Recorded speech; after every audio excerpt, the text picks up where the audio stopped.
Bonjour à tous et bienvenue dans cette nouvelle vidéo à bord d'un Dodge Journey de 2009. Donc, nouvelle voiture parce que je me trouve dans un nouveau pays. Je suis actuellement au Michigan, dans le nord-est des États-Unis. Je vais vous faire un petit tour de cette voiture que je viens d'acheter. Alors, on est ici dans un pays où il fait très froid l'hiver, avec beaucoup de neige, et donc avec beaucoup de rouille sur les voitures. Bon, j'ai déjà mis un petit coup de bombe de convertisseur de rouille pour essayer de réduire un petit peu tout ça. Bon, ici il n'y a pas de contrôle technique, hein, donc la rouille ça pose pas de problème.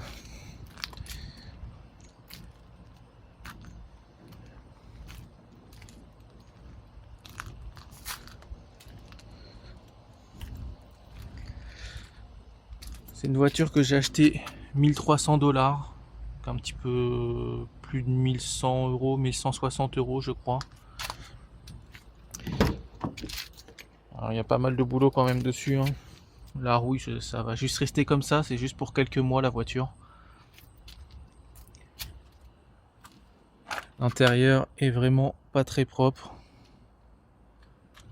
Et heureusement que vous n'avez pas l'odeur. Ici, fumer du cannabis est légal, donc du coup, ça sent assez fort dans la voiture. Une fois qu'elle sera en état de prendre la route, j'irai faire un bon nettoyage des sièges, des moquettes, pour remettre tout ça en état. Et essayer de se débarrasser de l'odeur au passage.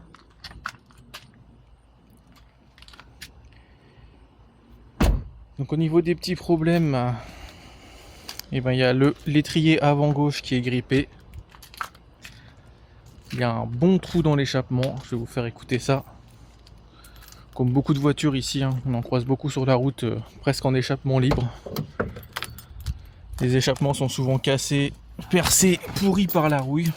Bon, ici ça n'a pas l'air de trop leur poser de problème.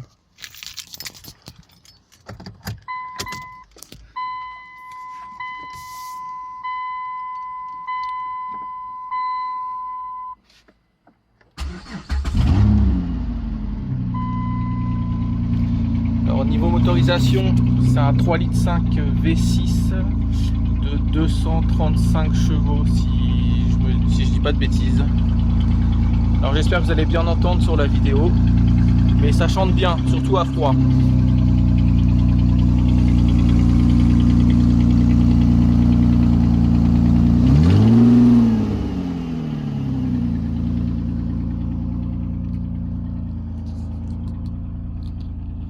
Bien sûr ça va pas rester comme ça, hein.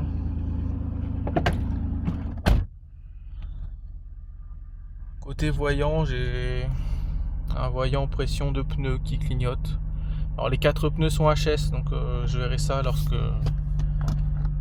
je vais les changer, si ça règle le problème ou pas. Ah, le voyant airbag est parti. D'habitude il reste. Bon bah tant mieux. Voilà la bête. Déjà à chaud ça fait un petit peu moins de bruit au niveau échappement. Bon, on accélère, ça revient, hein. Sinon le moteur tourne très bien. La transmission fonctionne bien aussi. Les soucis pour l'instant c'est vraiment le freinage. Et une petite bricole. Il y a les deux biellettes de barre stable qui sont HS également, donc ça claque sur les bosses. Il y a des phares qui sont bien ternis. Je pense que je ne vais même pas m'embêter à les rénover. Je peux trouver deux neufs pour 70 $. Ça donnera une meilleure tête.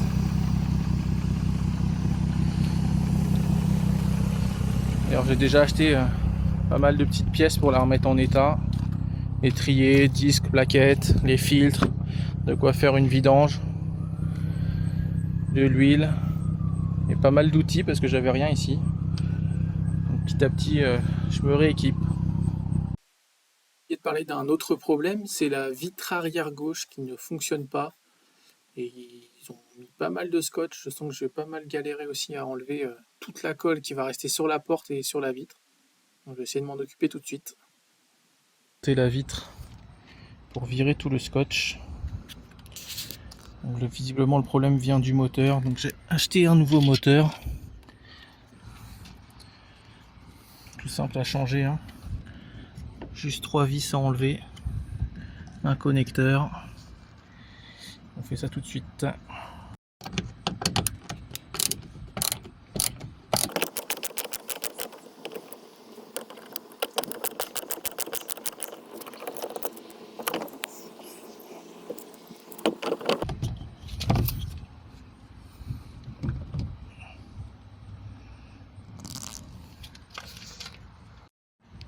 Alors j'ai remis les 3 vis sur le nouveau moteur. Pour déconnecter le connecteur, il faut pousser un petit clip rouge. Ensuite appuyer ici pour le reculer.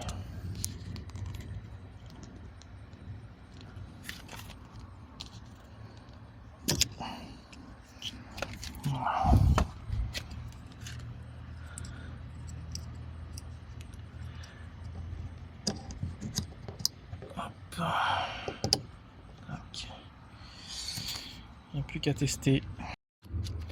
Alors ça descend. Mais par contre ça remonte pas. Je vais essayer d'inverser le bouton entre le côté gauche et le côté droit pour voir si ça vient de ça. Pareil en échangeant les boutons. Et devant ça fonctionne pas. De ce côté là, aucune réaction.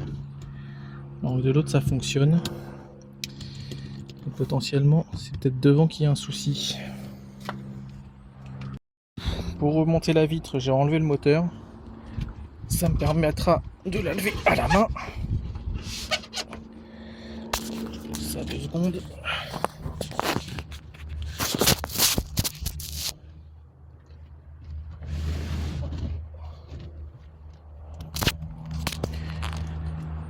Et une fois qu'elle est fermée, je peux remonter le moteur pour caler tout ça. J'ai reçu les nouveaux boutons de la porte conducteur, on va tester ça tout de suite. Et ben ça change rien.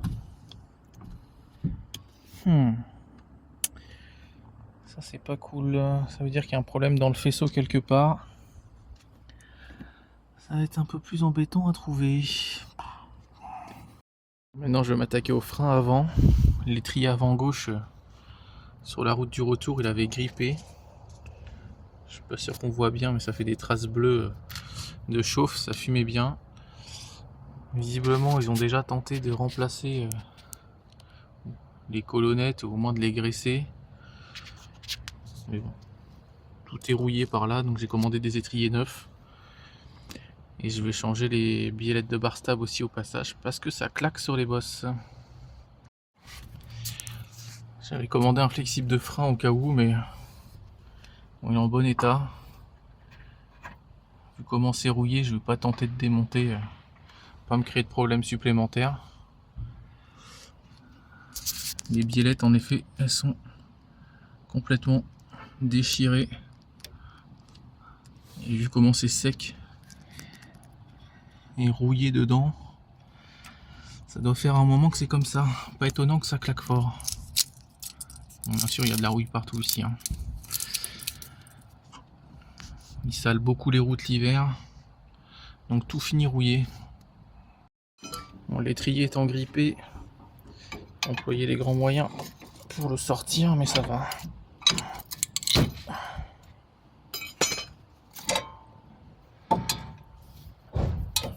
Caler ça là-dessus.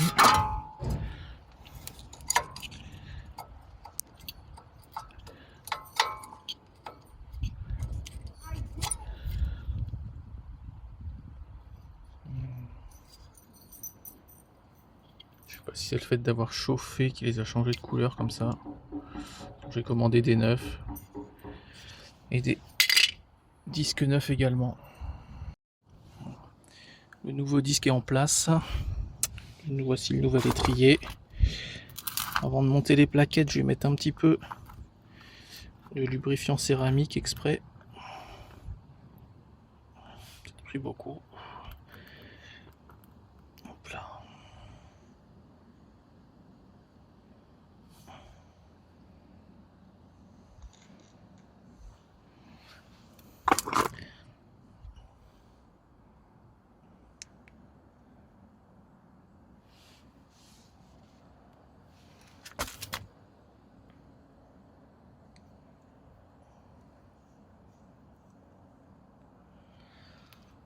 Ça évite que les plaquettes couinent lorsqu'elles coulissent mal dans les clips. Alors, avec le clips côté piston.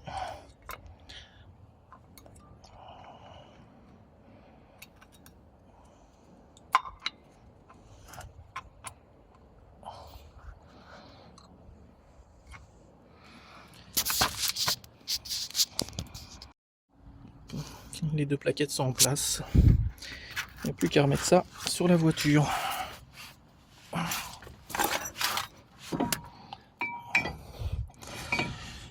Je vais utiliser mes deux mains pour ça. Ça tient avec deux grosses vis de 21.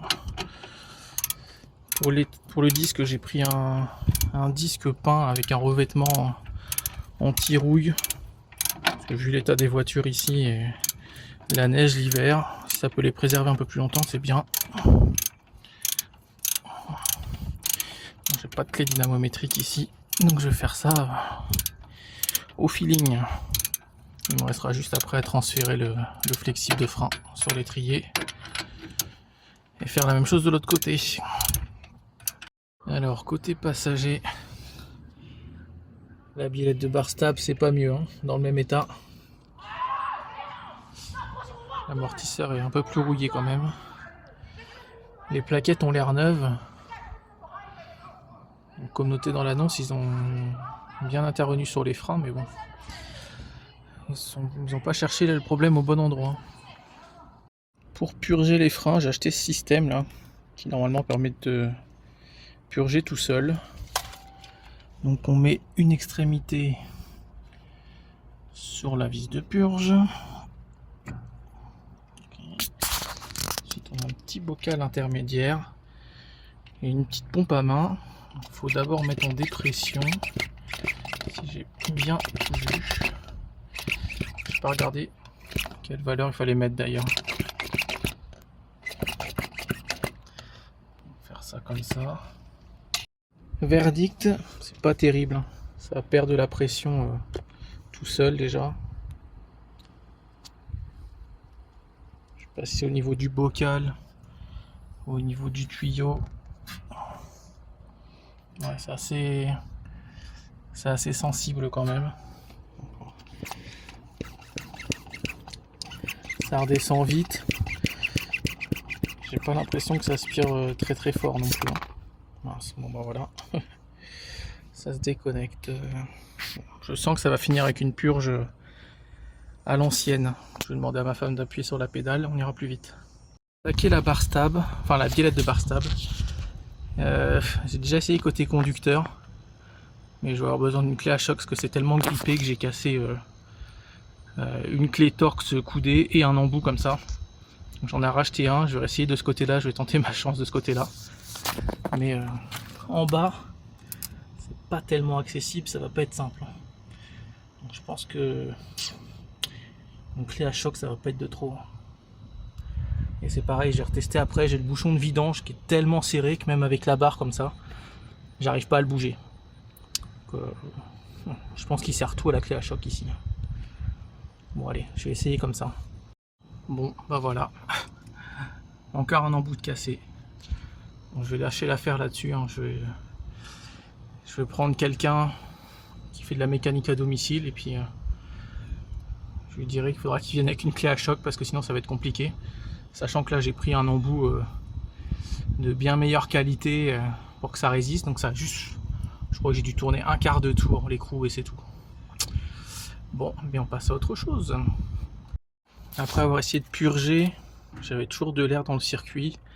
J'ai refait un petit tour et il s'avère que l'étrier gauche grippait toujours au bout de 5 minutes. Bon, après quelques freinages, ça chauffait très vite. Donc les soupçons portent plutôt vers le flexible de frein grippé, ou bouché plutôt, pardon. Et je pense que j'ai fait de l'ancien. De toute façon, on était bien rouillé à tous les niveaux. Et une fois défait côté étrier, c'est vrai que j'avais rien qui coulait.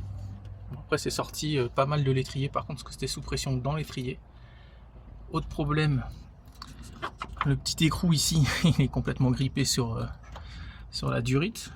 Donc du coup, je me suis pris avec une pince multiple ici pour faire tourner tout le flexible Le problème c'est que bah, du coup là, je me retrouve avec l'encoche qui est pas en face. Donc si je tourne plus ça, je risque de tout tordre. Donc pour l'instant, je vais le tenter de monter comme ça pour faire des tests. Sachant que j'ai commandé une autre durite rigide. Mais le chemin là-dessus, il est pas pratique. Ça repart derrière le tablier, parce que le bloc ABS est côté passager. Donc il faudrait démonter toute la baie de pare-brise. Une partie du faisceau électrique. Bref, pour l'instant, j'ai déjà testé comme ça. Mais bon, là, juste en branchant le nouveau flexible, ça coule déjà à l'autre bout. Donc c'est bon signe. L'autre, c'était pas le cas. Donc mon problème vient sûrement de là. J'espère en tout cas. On s'est remonté. Je vais pouvoir faire mes tests comme ça. Pour l'instant, j'ai laissé ça comme ça. Bon, ça bouge pas non plus des masses, mais peut-être faire un peu de bruit en roulant. On verra. En tous les cas, je vais pouvoir faire mes essais sur route comme ça, et puis voir si ça agrippe ou pas. Bon, avec ici, c'est maintenu. Ça devrait pas venir frotter sur la roue. Ça reste en place. Bon, il n'y a plus qu'à tout repurger, puis à recommencer. Comme je trouvais pas pourquoi j'arrivais pas bien à purger, pourquoi la pédale restait molle une fois le moteur démarré, j'ai regardé de plus près et bah, ce piston là, il fuyait pas mal, hein. On voit bien l'état de la plaquette, tout gras. Donc étrier tout neuf à l'arrière droit. J'ai fait changer ça en même temps que le roulement en deux roues qui... Je sais pas si on va bien se rendre compte.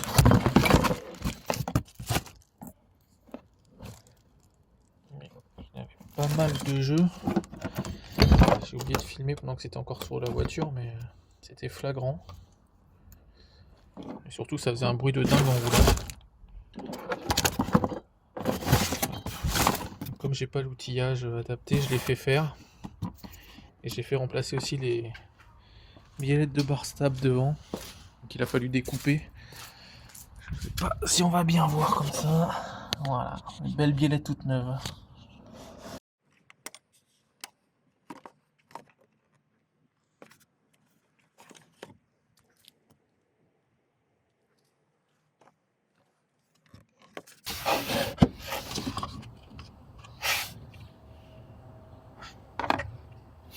Ouais, il y a une rondelle là-dedans.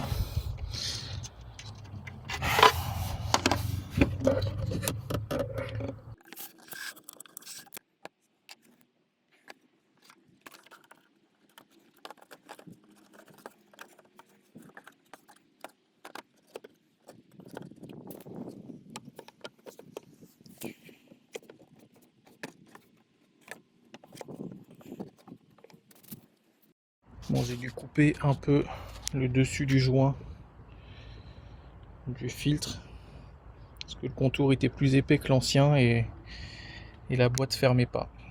J'ai enlevé 2-3 mm d'épaisseur et maintenant c'est bon. Le filtre habitacle il avait bien besoin d'être changé. Donc, il se trouve juste ici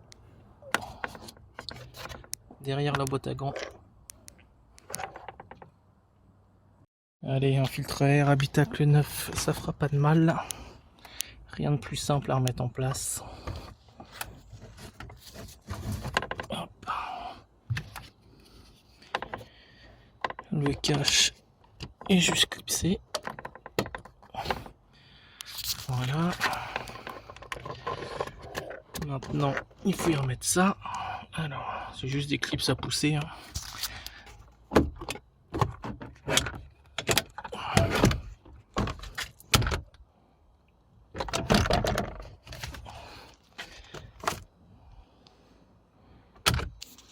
Allez, c'est bon pour ça.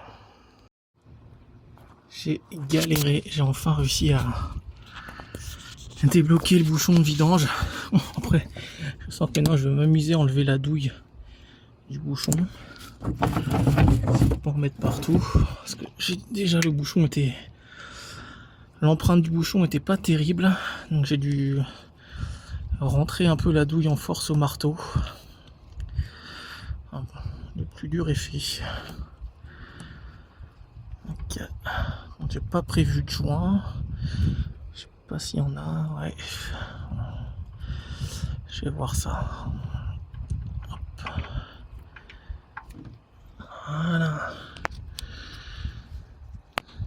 joint, mais il a l'air d'affleurer le bouchon. Ouais, le joint est intégré au bouchon, quoi. Faut changer le bouchon sinon. En tout cas, ça fuyait pas, hein, vu comment c'était serré. Allez, enfin, je vais pouvoir virer cette tuile parce que le niveau était trop haut et l'ancien propriétaire savait même pas de quand dater la dernière vidange.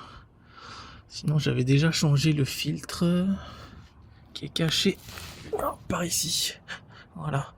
Parce que j'avais essayé d'enlever un peu d'huile par le filtre, mais bon, ça enlève que dalle. Voilà. Ça a débordé. J'ai dû remettre le bouchon en urgence. Parce que ça se vide pas aussi vite que prévu dans le fond. Donc je vais essayer de déboucher le trou, c'est peut-être bloqué. Voilà comment il fait le bouchon. C'est d'avoir du soleil, il y a un joint intégré dedans. Bon, je verrai si ça fuit, j'en achèterai un autre. Ce que j'aurais peut-être dû faire vu que la douille est coincée dedans déjà. Je vais le revisser puis je vais me débrouiller pour enlever la douille ensuite. Ouais, le trou là-dedans il est vraiment petit. Il va faire 5 mm. C'est pour ça que ça a du mal à couler. Bon. Pour l'huile, j'ai pris de la Valvoline 10W30. C'est ce qui est indiqué ici. Hein. Je m'y suis référé. Alors c'est des bidons qui font à peine 1 litre. Je crois que c'est des quarts de miles ou j'en sais rien. En tout cas j'ai 6 bidons comme ça, donc j'ai pratiquement 6 litres. Et d'après les infos que j'ai trouvées sur internet, il faudrait 5 bidons et demi comme ça pour le moteur complet. Allez.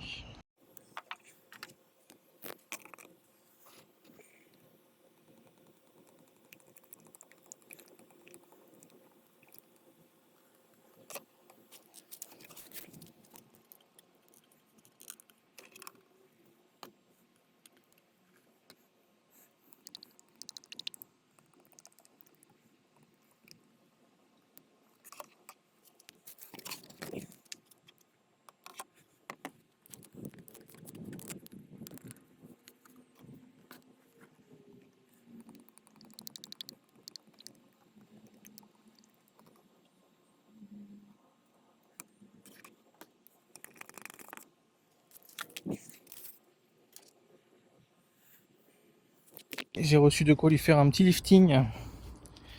Donc je vais lui monter une calandre noire de génération d'après.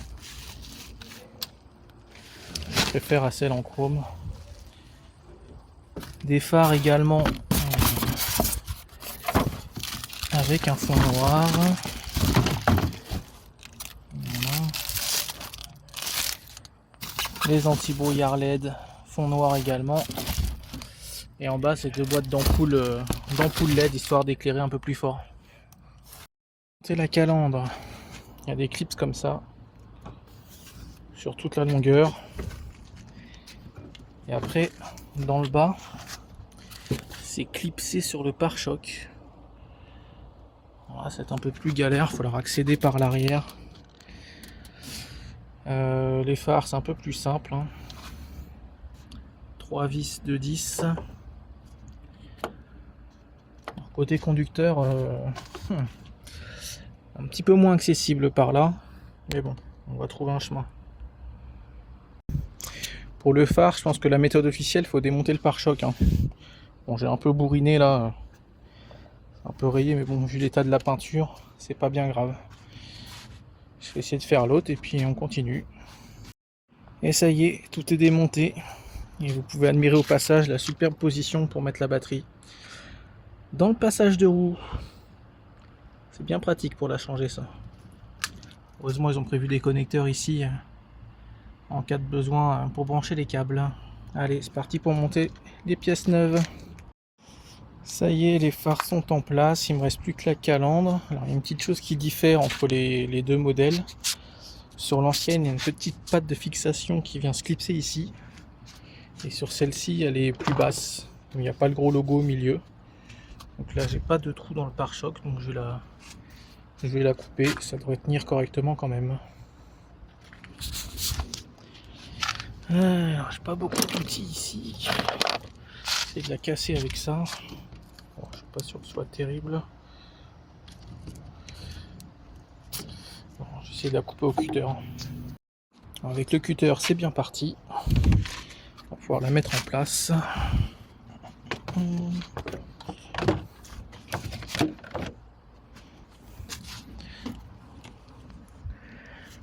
Je vais la clipser.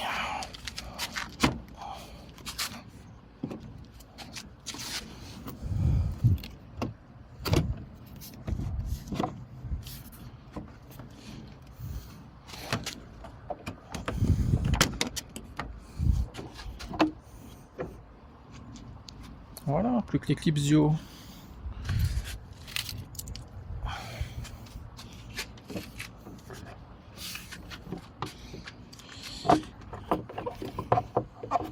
J'ai encore besoin de mes deux mains quand même pour ajuster.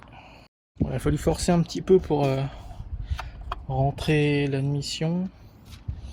Et tout est en place, il ne manquera plus qu'à mettre un petit logo Dodge par ici. Sûrement à trouver sur AliExpress. Et voilà ce que ça donne. Alors pour les anti-brouillards, on verra ça au prochain épisode. Il y aura aussi notamment la réparation de l'échappement et puis le début de nettoyage de l'intérieur et pas mal de petites bricoles aussi à droite à gauche à régler. Alors, si vous voulez voir la suite, abonnez-vous.